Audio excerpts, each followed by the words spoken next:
On to Pakistan now. Before I get to the story, let me begin by taking you through some images. These are newspaper headlines screaming out and narrating the story of violence and injustice faced by women in Pakistan.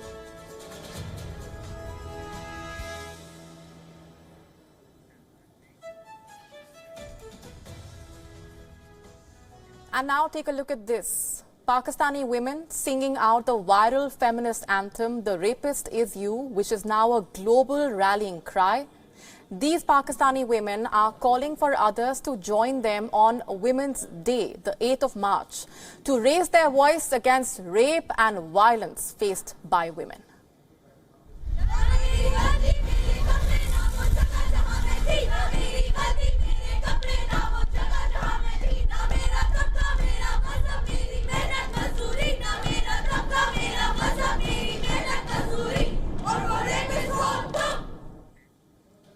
Their message is clear.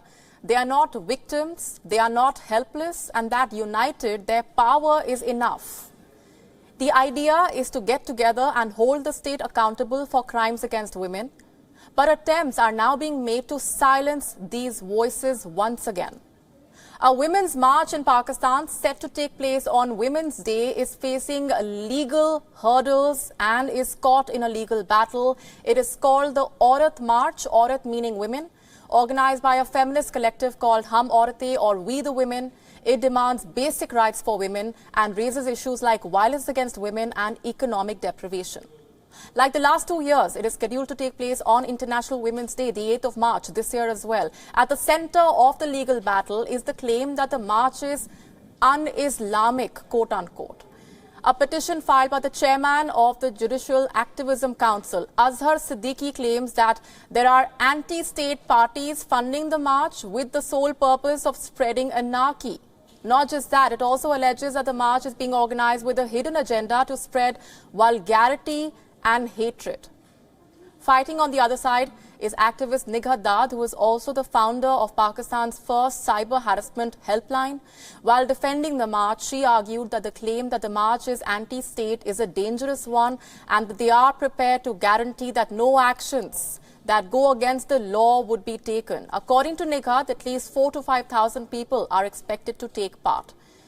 Also calling the march un-Islamic has been Maulana Fazlur Rahman, who, remember, earlier led demonstrations against the Imran Khan government. Several right-wing parties have also opposed the march, but the Lahore High Court has today reiterated that the march cannot be stopped. The Lahore district authorities have been instructed to speed things up and take a swift decision on an application seeking permission to hold the rally, while saying that the marchers should refrain from hate speech and immorality, quote-unquote. In a written response, the police had earlier said that the march will be provided foolproof security, and the government also says that it will protect the participants. The rally courted controversy last year as well on similar grounds. It was alleged that it violated Pakistan's cultural values. Reports say the organizers of the march have also received threats on social media, all because they've been trying to raise their voice. On your screens now is the statement of the vice chairman of the Pakistan Bar Council condemning these threats, saying they constitute hate speech against those fighting for women's rights. It calls upon the government institutions to provide security and safety to the march organizers. All said and done, all good on paper. But will these women be allowed to exercise their basic constitutional right to protest in a peaceful and safe manner?